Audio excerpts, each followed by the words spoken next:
When I sold Cottage Link Rental Management in 2022, we were running at 85% direct bookings.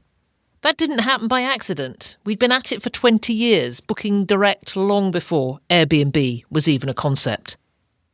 For most property managers, though, direct booking remains one of the hardest things to build. Guests arrive through the OTAs, they stay, they leave, and you're left with almost nothing you can use to bring them back. That's the gap today's sponsor, StayFi, is designed to close. And I'll be telling you more about them later in the episode. This is the Vacation Rental Success Podcast, keeping you up to date with news, views, information and resources on this rapidly changing short-term rental business. I'm your host, Heather Bayer, and with 25 years of experience in this industry, I'm making sure you know what's hot, what's not, what's new, and what will help make your business a success.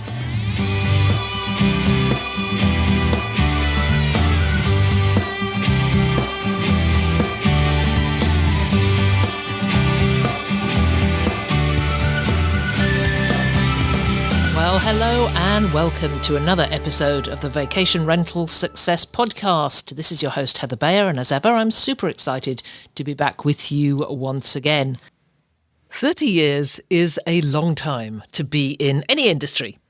Long enough to watch it go from something barely anyone heard of to a global phenomenon that has fundamentally changed the way people travel.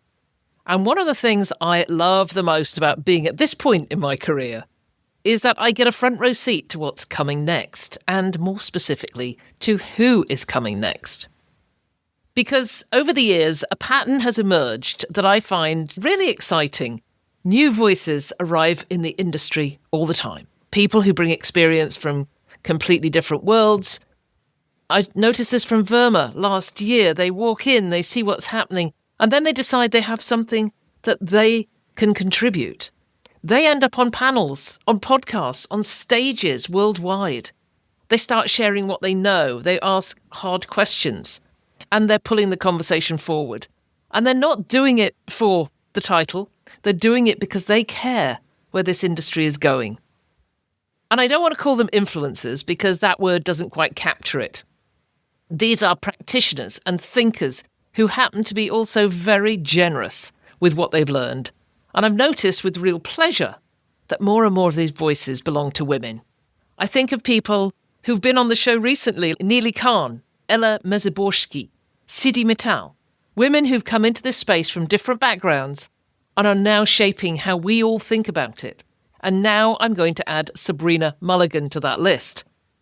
I met Sab at the Scale with AI conference in Brighton, where she was one of those people you watch on a panel and you think, I need to have a proper conversation with her. She was on a panel that was moderated by Richard Vorton and also had Shahar Goldblum on it. And they were talking about whether you can build things, whether you use platforms that have AI integrated into them, or whether you can actually build them. And it was a great conversation. Really enjoyed it. So Sab is the head of guest experience at Zzzing. I think that's how you pronounce it. I will ask her. It's spelt Zzzing. It's a fast-growing property management company based in Malta. And she brings a perspective on AI, hospitality, and what it actually takes to scale without losing the human side of the business. And I knew that you guys would want to hear this. So here she is. I hope you enjoy this conversation just as much as I did.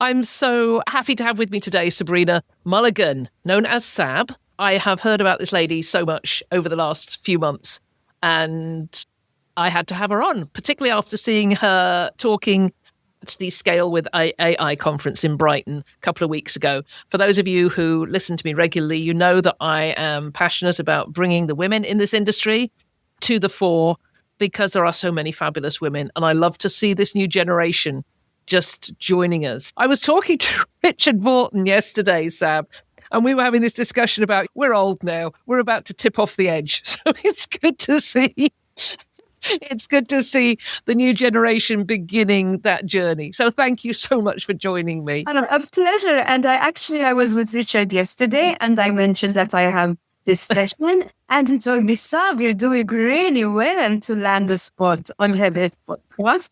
And it's like he triggered quite a few butterflies and said, ooh. Oh, he's such a sweetheart. I've known Richard for 30 years now. He was probably one of the very first people I met in this industry. Going back into the 90s, there was a forum called Lay My Hat, and it was a UK-based one. And it was all these people who were just doing their own rentals and talking about it and complaining, but sharing information. And I just bought my first properties in Canada, and I found this. And I was still living in England, but I was managing these properties. And the people on that forum helped me out so much. Richard being one of them. Yeah, he's he's quite a force, basically, as are you. But at the moment, especially, or maybe because obviously I am more involved deeper in the industry, there is such a nice mood, basically, in our space. And there's so much knowledge sharing, which I love. So there's a real community feel. And I think that's so important because, you know what, as the STR space, when it comes to tech, we're doing really well. So we're moving really fast. So there are property managers who, of course, are anxious or there's a bit of fear, but even their small steps, sometimes so much more than a lot of hotel legacy brands have taken so far. So we should be proud of ourselves and also take a minute to say, yeah, we're moving forward as a collective. Yeah. You're absolutely right. And I've seen over 3 decades in this. It was so slow to start with. And you're right, everything is speeding up. Anyway, we're going to talk about a whole load today. But before I started recording, you were telling me that you were born in Canada. Yeah. That was really surprising because I knew you're currently in Malta and you have this Maltese background. So that came as quite a surprise. So you better start that story again. Well, briefly, what took you from Canada back to Malta and how did you get into this industry? Okay. So my parents are both Maltese. They moved to Canada, fell in love in Canada. They met basically during a holiday. They had 3 kids in Canada, decided to move back to Malta for the island life, raising children, the weather. And me and my brother and sister, I was 8 back then when we came to Malta. Then my youngest sister was born in Malta. So we are 4 children. Yeah, and I've been in Malta for 38 years now. So I'm like 100% Maltese. However, of course, there's a special place in my heart for Canada. I still have friends who I meet who are my schoolmates in Canada. So I have very fond memories. So it was incredible to connect with you as well, because I feel we met face-to-face in Brighton a couple of weeks ago for the Scale with our AI conference. And always, as ever, when I mention Scale, it's got a big shout out to Damien Sheridan, Louise Brace, and everybody else that is associated with Scale. They do such a fantastic job. And I know you've been to several of their conferences. What is it about them that you like? Knowledge sharing, the community, the support, and the fact that it's not just commercial, but there is really a sense of we want to move forward and we want to move forward together. The speakers, they are thought leaders, right? Sharing panels with incredible talent from so many different parts of the world as well. And also understanding that we might not all have the same business model. Some of us have diverse portfolios, some of us have luxury portfolios, but the 7 guest moments remain the same for us all. And I think our anchor is we exist because we are so passionate and in love with hospitality. And I think this is a really important message because when it comes to AI and tech, there's really a lot of noise. And I think where we anchor and say, let us just stay in our playground or zone of genius. And like we are hospitality people and tech is a tool that's going to make our hospitality louder. We're going to talk a lot about hospitality and tech in this discussion. But tell me, you're passionate about hospitality, but you didn't start in hospitality. No. So you came from all sorts of, you talk about diverse portfolio. You have a diverse portfolio. Yes.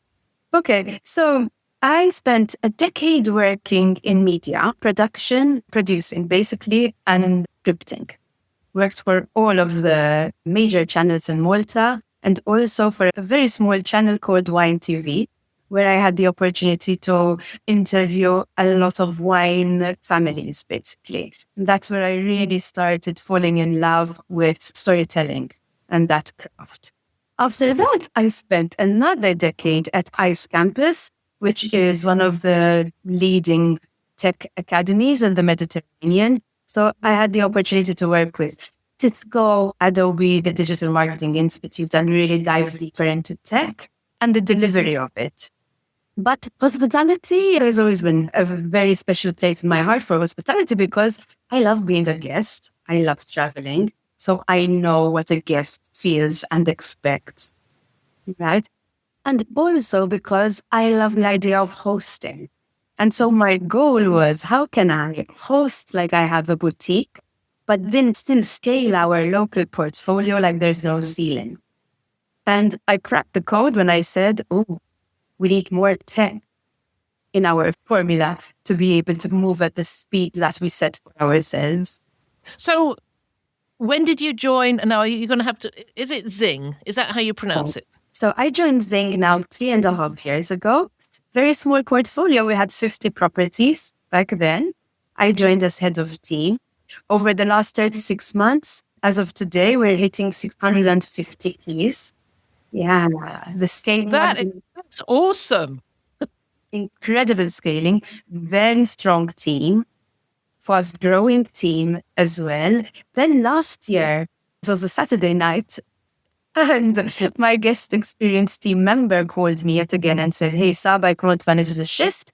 And I ended up doing an 8-hour shift instead of spending time with my 8-year-old daughter. And I said, I've been hearing about AI for guest communications. I just need to figure it out, learn more. And I let curiosity drive me because, again, although I worked for a tech academy, I am not a tech talent. And this is really important because just because I get plonked onto panels talking about AI, people might think that my moat is tech. But it's not. I think the flavor I bring and so many other hosts bring is that the art of hospitality combined with the curiosity to see how we can deliver even more of an elevated guest experience. Yeah, you're absolutely right. That conjunction of tech and hospitality. And I'm seeing some companies that are going off in a direction I don't like in terms of automation and talking about you never have to talk to a guest again. And I saw that recently and it was like, this is not where we should be going. And I don't think that is a common thing, but it is. I'm just a little unhappy to see that. But this is not where you're coming from, clearly. And I'll go along with what you said about tech as well. I talk AI all the time. I've been immersed in it for nearly 2 years now. And yet, give me 2 wires and try and plug them in or try and do other things that could be termed tech and I'm totally out of the picture. So I get you, whether you don't have to be tech enabled and tech savvy to understand how AI can make us into better operators. But I've listened to a few podcasts you've done and I've heard you talk on panels. And let's start with talking about burnout, because that's something that you have talked about in the past, that people wear burnout, as you said, as a badge of honor. What does that mean? And what does it tell you about where the industry was and what you think could change it? Burnout and busyness as well. So again, I walked into the STR space and specifically the short-term rental space. Right? With this is hospitality. We exist to delight guests. It's all about designing experiences. And my first show was Vacation Rental Summit, also a really great show. And I walked in and I was expecting this kind of energy, but instead conversations were all like, well, we had to meet a guest at 3 a.m. because the key code wasn't working. And then we had to answer calls at 5 a.m. and we're receiving 200 calls a day at check-in time. So much friction. And people, it felt like, with my beginner's mind, which now I realize was a bit of an advantage because it's like an outsider looking into the industry. I'm like, oh, wow, it's like we're almost like flaunting our fiction and flaunting our failures rather than it's almost a competition of who answered the most calls and who's constantly their family. Yeah, who's the most stressed amongst us? Yeah. And that, again, with my decade working like with tech people, right? It's like, I felt, oh, how can I fix this, right? How can we start to also, as saying that we're disruptors and we want to be tech first, how can we implement tech, but tech that is silent so the hospitality is loud? So I really agree with you. I hate it when people say, I don't want to speak to a guest ever again. My message in Scale Bulgaria was, AI is giving hospitality back to humans. And I think also to link to your message about all the incredible female talent that we are surrounded with at the moment, I think slowly I started to realize when I started getting more involved in AI with our tech partners, that is where we bring a different flavor and bring something different because of the female energy, because of the host mindset, because you can say check-in is at 10, check-in is at 3 p.m. You can say, welcome to the islands. We're so happy that you've chosen to stay with us. And so I started realizing that when it comes specifically guest communication, AI lives in brand. And it doesn't necessarily should just stick in the tech container. And that's how our adventure kicked off as well. With this. Okay, just unwrap that if you can. So tech lives, you say tech lives in brand? AI lives in brand. AI lives in brand. So unwrap that a little bit. What does that mean? Okay, so when you have an AI agent for guest communication, you have the luxury of being able to design your digital twin. And so, again, one of my pain points was, as we were scaling, employing individuals who, if you're employing hospitality people, they don't want to answer the same questions over and over again. They feel that they deserve more. If you are employing call center people, then they're giving call center answers. And so when I realized that I can design policies so that our AI agent, Zoe, can mirror the way I would answer across my 7 moments, and I can add the friendliness, the local expertise, the flavor, the element of host, be our guest, right? Like these Vietnamese startups. I started realizing this isn't a tech. Yes, it's a tech tool.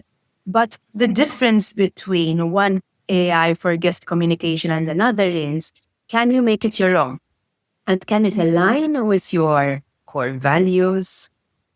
Can it really reflect how your best-in-class team member would reply to a guest? Mm-hmm. And there where AI does it better is, I believe guests want quality in their reply, speed, and experience. They want their answers in a language that they chose. They want to add a layer of not just recommendations, but if you have a video in your guest report and send that link. They want the reply instantly.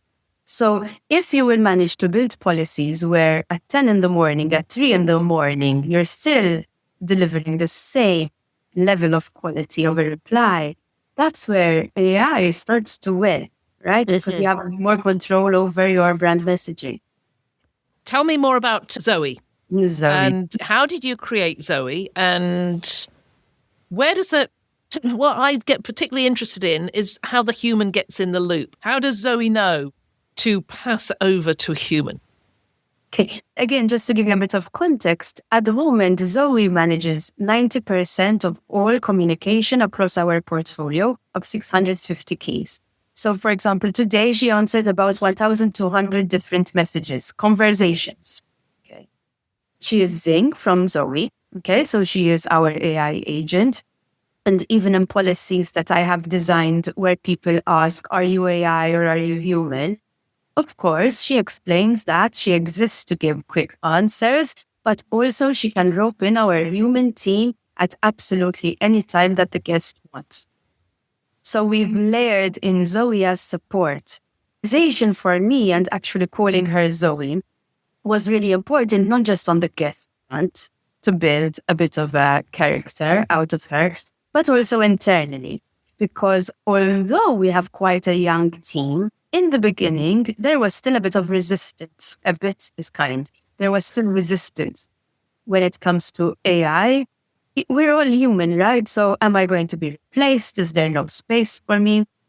So last few months, I've also created a job description for our AI agent, Zoe, and we've had to revise the job description of our humans as well, right? So they know what their expectations are now and where Zoe starts and stops, and when they are expected to step up, basically, and deliver. You ask me, when does she know when to escalate? It is all in the art of designing policies. I consider it to be a gift because I have the opportunity of sharing how to design policies in our podcasts and in sessions. And I love this because especially with hosts who feel that they are almost allergic to tech, when they understand that a policy is basically a framework of, I call it TRT and guardrails. T, trigger. What is triggering this communication? R, reaction. How would you react in this instance with this guest? T, the second T, tone. The empathy, the friendliness, adding in examples of what you would say. And then most importantly, the guardrails. When will she stop promising? When will it or she stop promising and escalate to the human T? And so when you realize that you're just building a policy with that framework, and then, honestly, adding that one framework into your preferred AI to generate more policies for all of the moments that are required in your guest journey, from pre-booking to post-sale. Okay, you talk about the 7 moments. Let's just go through those, and I'd like to capture how those policies fit into those 7 moments, because I know you tell the story about when you started your AI journey, you just didn't have those policies written down. So I think I'm going to ask you to go back a bit and unwrap how you create. How many do you have? Do you have 20? Do you have 200? So let's start with when you realized that you didn't have them written down. How did you start doing that? Yeah. I think maybe because I'm female also, I say this unapologetically. I am not ashamed to say that my AI journey, my first hit in the face was like, Sab, AI is making a mess because you have no policies. And I feel that I'm not the only one who is in this space, especially when you're scaling, right? And you're scaling so fast and you're depending a lot on the humans in your team who know the drill. And they just continue to answer or take action. And you don't really have the time or space to say, what are my SOPs? What are my playbooks? So I think this is what happened to us. And again, our excuse is we really were honestly scaling really fast and building that momentum. But the thing is with AI, if you're not going to get your foundations right, and if your policies are not going to be set, then AI is going to amplify your mess. I use that expression all the time when I'm teaching. Whatever you have in place, AI will just amplify what you have in place until you start defining what those frameworks are, what those policies, SOPs, whatever you want to call them, are. AI will just amplify the mess that's currently in place. Yes. But also because we are human and tend to get a bit stubborn, sometimes we get defensive and our reaction is, the AI is crap. This isn't working. It's not working. I told you it's not working. And we make ourselves feel better by just being we just shut it out. So then I was like, okay, we're building policies here, not just for AI, but also for our team as we scale, right? We're building our own playbook, basically.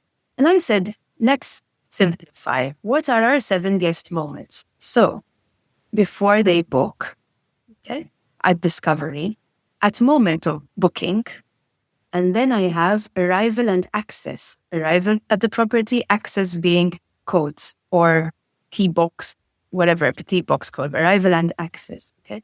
Then I have during the stay. Okay. If something happens, if something goes wrong, and then my number 6 is at checkout. Okay. Recently, in the last maybe 2-3 months, I've introduced number 7, which is come back. So because not just because of AI, but also because of our automated messages, which are designed to be triggered via OTA channel and WhatsApp, there is this opportunity to re-engage with guests who gave us a positive review in particular. And the agentic AI now is really helping us even further. But to reconnect with guests and either see if they are interested in coming back to the island, and with staycations, this is very popular especially, or refer us to a friend. And that is where I close a loop. Now, when you see that there are only 7 guest moments, then everything you are designing within your journey just falls in that bucket, basically. And I think what it gave me is a lot of clarity, which led to confidence. Because when I started, it was always noisy. It was 2 years ago, it was just like, so it always gets very loud, especially when you're like very hungry to learn and you're listening to a lot of podcasts and following and going to all the events. Lots of information. So sometimes you just need to be a bit grounded and really map it all out. And this for me was a subway map. I actually still have the sketch. Because then I took it a step further and I want the tech to support me in the 3 rails, which are distribution, operations, and communication with owners and guests. And so that is all we need, no matter where we are in our journey. Do you have a standard process of writing out your SOPs? Yeah, so when it comes to AI, I use my own now framework, which is TRT and guardrails. So everything it fits there. I also, though, have a separate playbook, which is dedicated to brand, which I love. Again, so I dive deep into who is Zoe, how she answers, what engagement is, with a lot of different examples there. So again, when you're building this, yes, I am not going to sugarcoat it. You are putting in the work. But again, today with Zoe answering 1,200 messages, that's saving us money, but also ensuring that we have consistency in our replies across. I also then have a third playbook. So it's guest experience, brand playbook, and my third playbook is local expertise and travel quizzes. So whether we talk about Malta's weather or its election season or policies which are very specific to our islands. And from there, we unleash the designing itineraries which are aligned to a guest day. So which are intentional. And that's really beautiful to witness.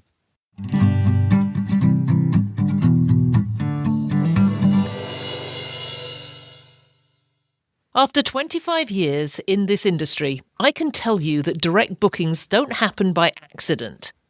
They come from staying in touch with your guests and building relationships with them over time. And that requires data most operators simply don't have.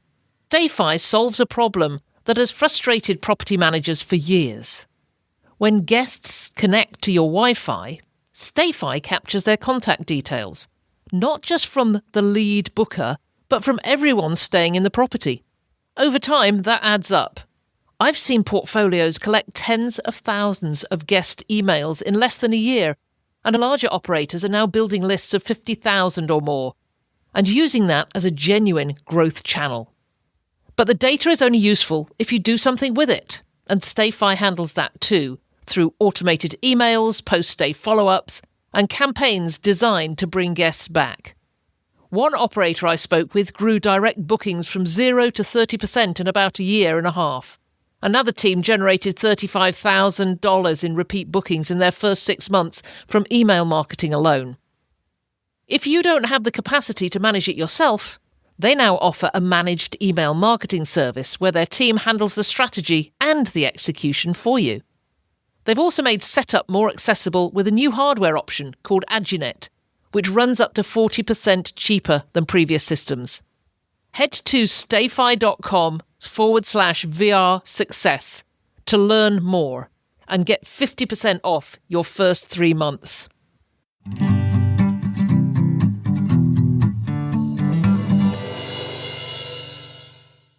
So what platforms do you use?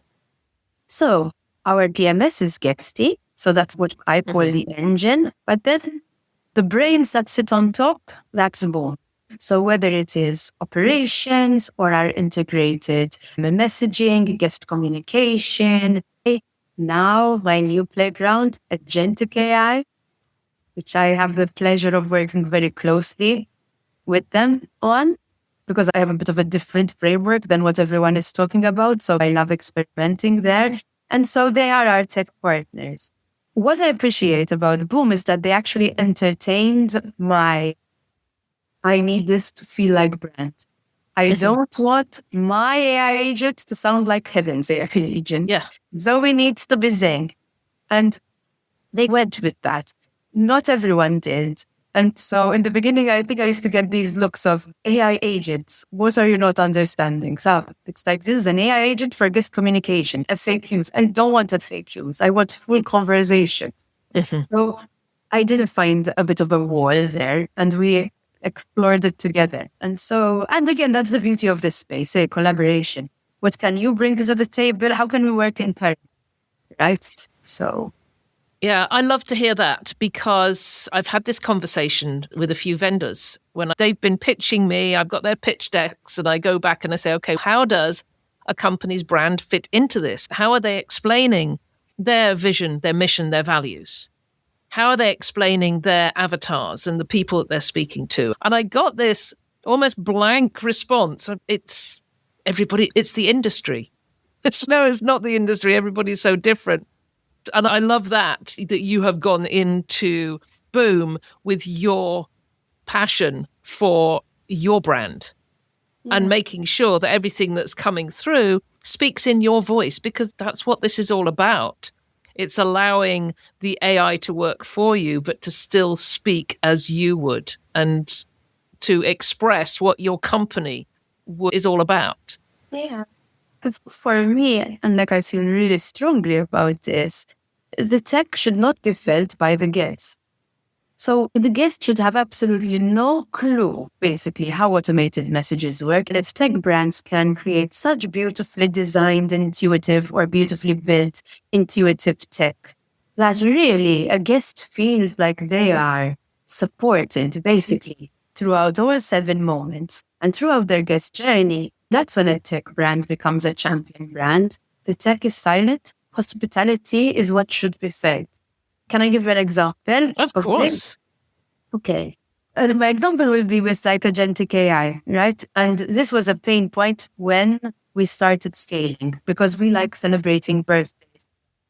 And in the beginning, when we started, I remember one of my first ideas was, if you are celebrating your birthday during your stay, then I want to give you a cake. I want to give you flowers. I need to meet you. And because also you're coming to an island, right? And people expect island people to have an even higher rate of friendliness, basically.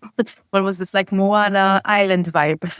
So we're island people, we should be. And when we're scaling, that starts to break.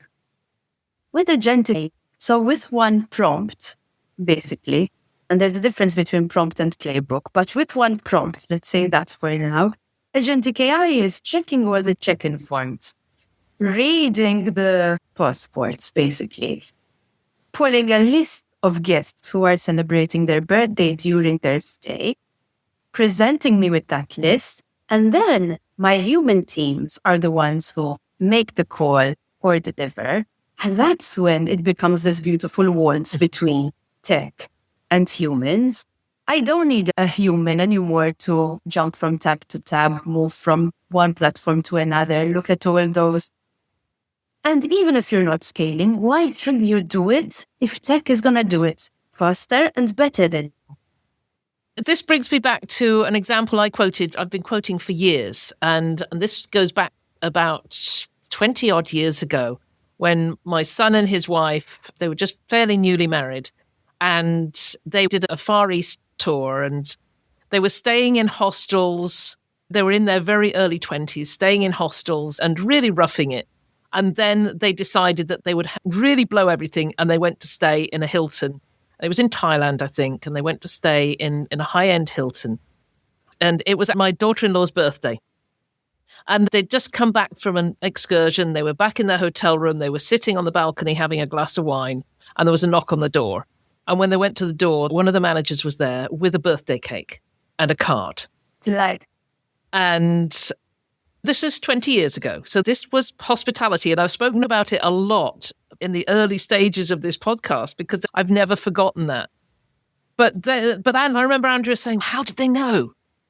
And we said, they collect your passport when you arrive. Somebody manually looked through all those passports and figured out who was having a birthday. Now, I mentioned that because you said exactly, this is exactly how AI works so perfectly. There doesn't have to be that manual checking through of passports anymore because the AI will do that. And it doesn't have to be somebody compiling a list.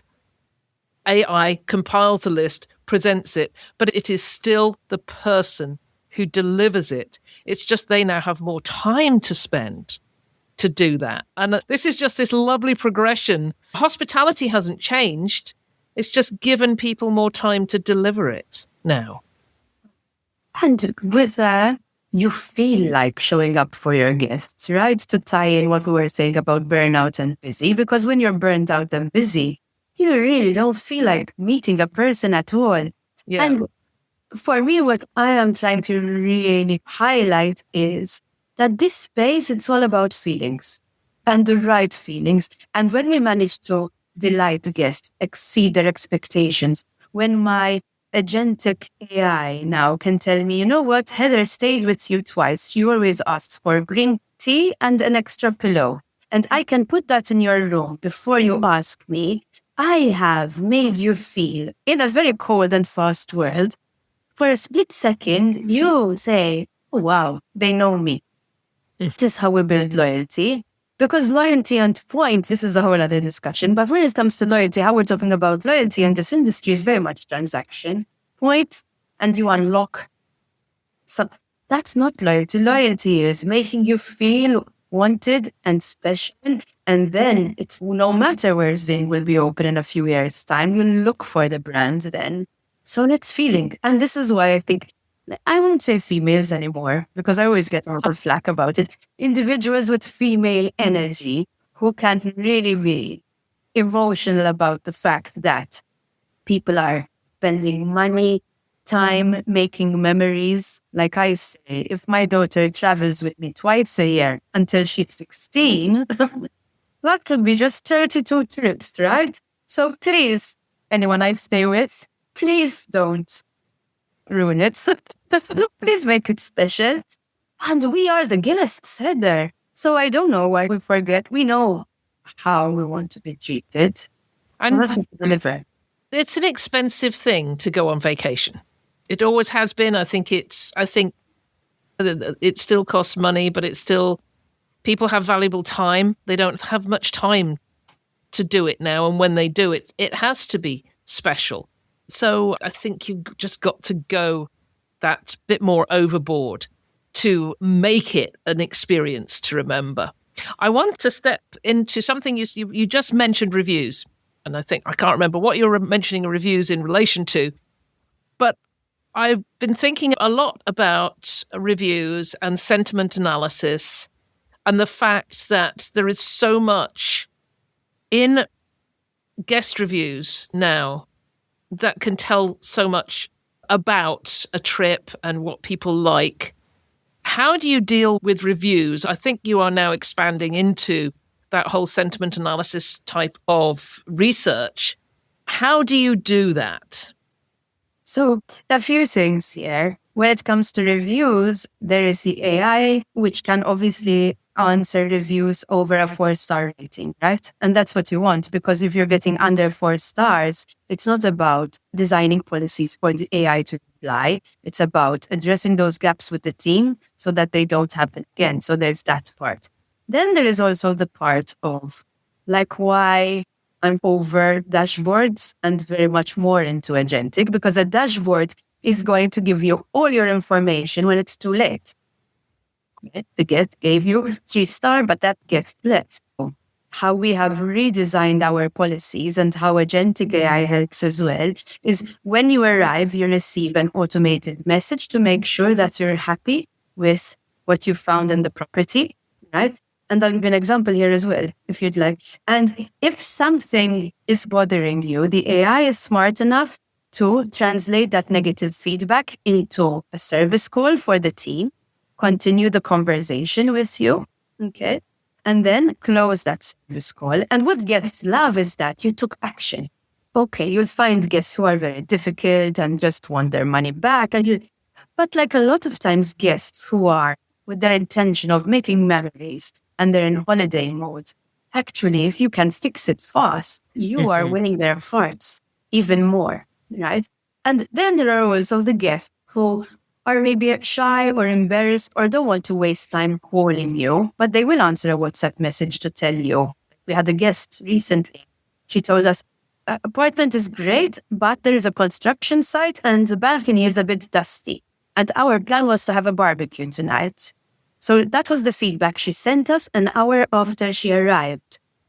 Zoe answered her, opened a service call for the housekeeping team nearby, continued the conversation with the guest. Guest told us we're going out for a late lunch. Zoe told, do we have permission to enter? She said yes.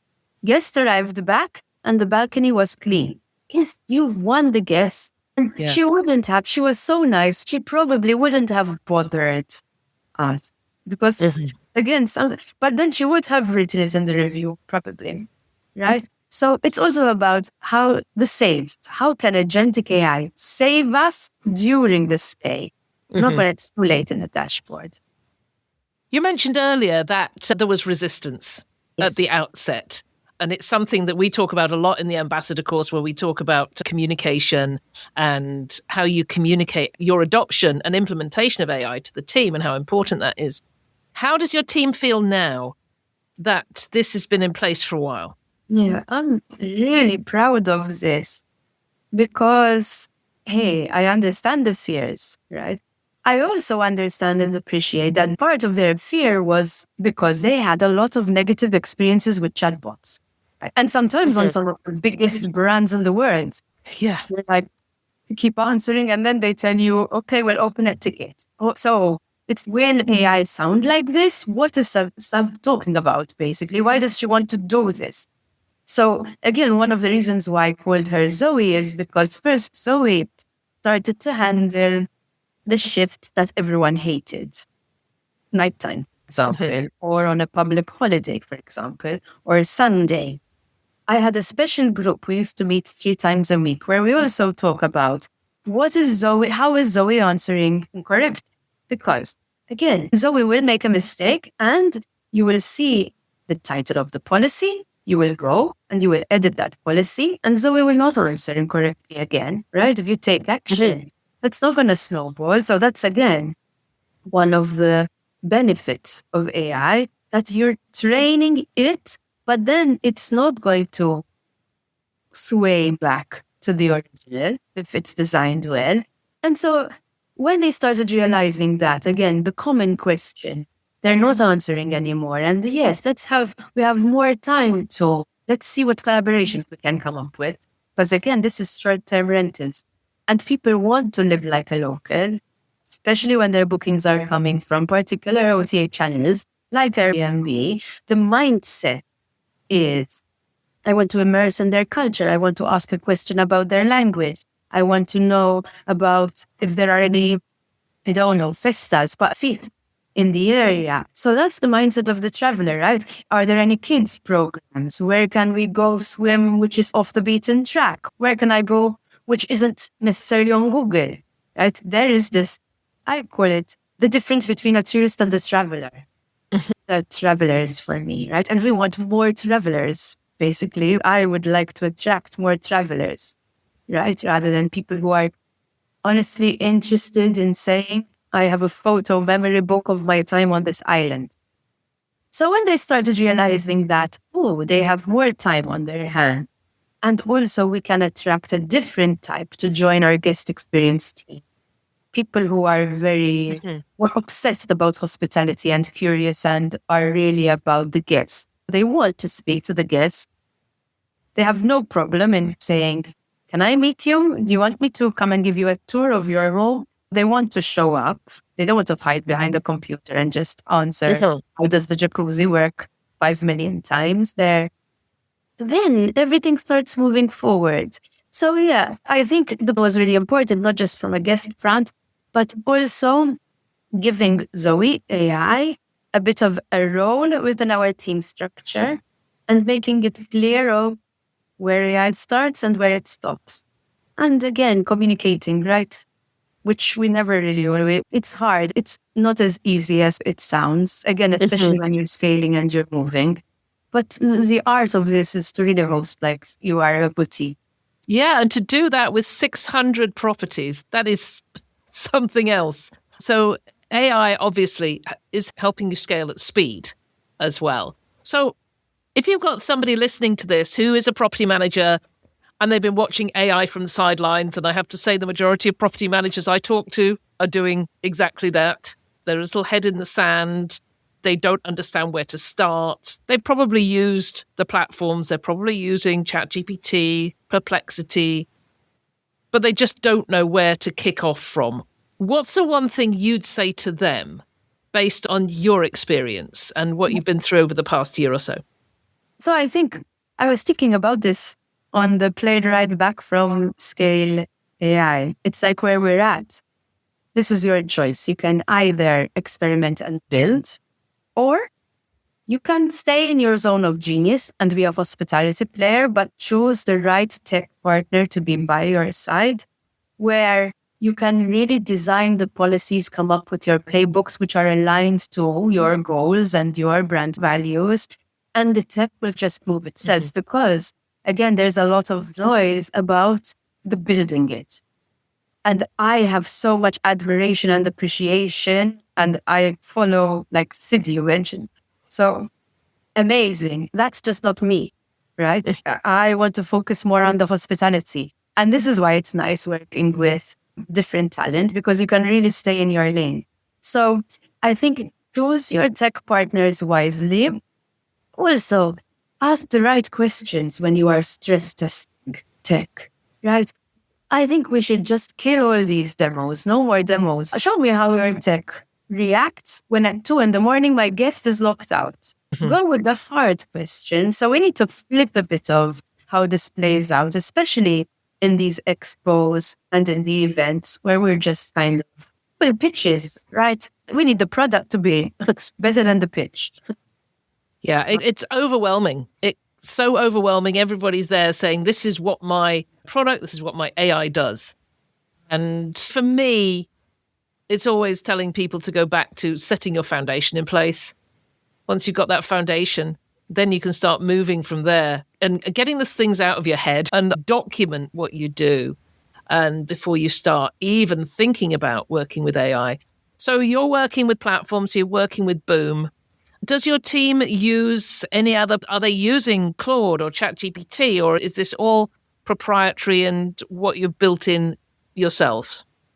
So yeah, we do. Like even something as basic as adding a new policy for our AI agent, right? We just put in our framework with, let's say we want to add a policy about, I don't know, a heat wave, weather conditions, extreme weather conditions, and how to answer that, right? So it's still the same framework, but then I would put it in, in my case, I use Perplexity. So I'd put it in Perplexity, right? It would give me the framework. I take the time to read it though. So also ownership on this policy, right? It's not just a copy paste.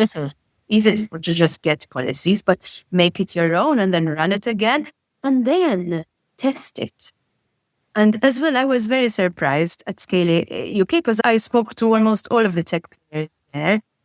Don't experiment with guests. No, make your own fake booking, make your own reservation and test that policy and test all your policies every couple of days and see how your AI agent is reacting. You are in the driver's seat here. AI is not taking over. You are there and you have this gift of a tool, I think. So use it well. And I think also be careful of all the noise. And again, this is why my 7 guest moments and 3 rails keep me anchored. Just understand that what you need is very contained, right? And do the best hospitality that you can. That is a great point to wrap this up, I think. Do the best hospitality you can. You've given us a lot here, Sab. I've come away with your TRT and your 7 moments and frameworks. I'm sure people are going to really dial down on this and think about it. So just one last question. Where does Sab Mulligan go now? What are you in this forever? Do you have ambitions for the future? So what I know for sure is that I want to remain in the SDR space. I am a hospitality person. So I think that is where I can bring value. I'm also very creative, and I think that kind of helps in this space. So that is where I know I can add more value myself and what I can bring to the table. I'm not going to lie, in the last 12 months, I did fall deeply in love with this AI journey. And again, now even deeper when it comes to agentic. So being able to design in such a way that really it's hospitality first, I think it's super important.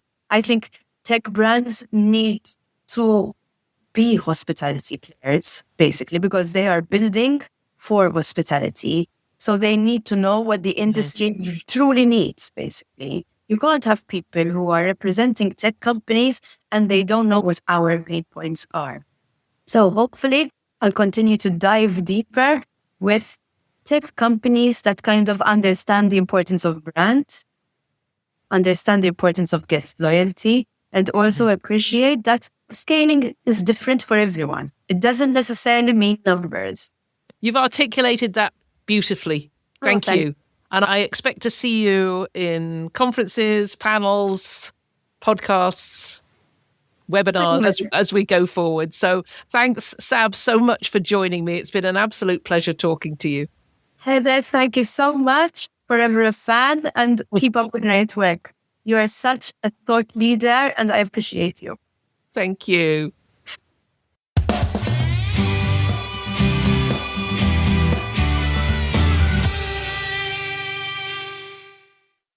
That was a great conversation with Sab Mulligan. And I love her energy, the way she thinks forward. But most of all, the passion for hospitality that she has that just shines through every single thing she says. Even when she's talking about AI, she is just proof that the two can mix together really well. We can use AI to expand on what we do in the hospitality area. So it will be interesting to watch Sab as the years go on and see what she does in technology or in AI and in hospitality. So there were a number of things in that discussion that got me thinking, and I know I said a couple of times, I talked a couple of times about the AI Ambassador course, because most of what she was saying feeds right into what we teach, what we talk about in the AI Ambassador program. So if you are interested in doing something with your company in the same way that Sab has done with Zzzing, then this program is for you. If you haven't started to incorporate AI into your company, everything we talk about will give you the foundations and the framework and the playbook to begin developing your own program and platform to deliver better hospitality through AI. So if you're interested, the next cohort of the AI Ambassador program does start next week. It starts on the 6th of July. And you can join right up until then. If you're interested, please let me know. If you want to have a discussion with me, then I'm more than happy to get on a call, tell you what it's all about, what it entails. I know it's coming in the middle of the summer season, but quite honestly, it will dovetail very neatly into what you're doing and almost immediately help you with the busyness. So get in touch, let me know, and we'll have a chat about it and see if it's a right fit for you. I'd like to thank you, as ever, for being with me. Always just great to have you here. And we will continue the AI conversation next week. It's been a pleasure as ever being with you. If there's anything you'd like to comment on, then join the conversation on the show notes for the episode at vacationrentalformula.com. We'd love to hear from you, and I look forward to being with you again next week.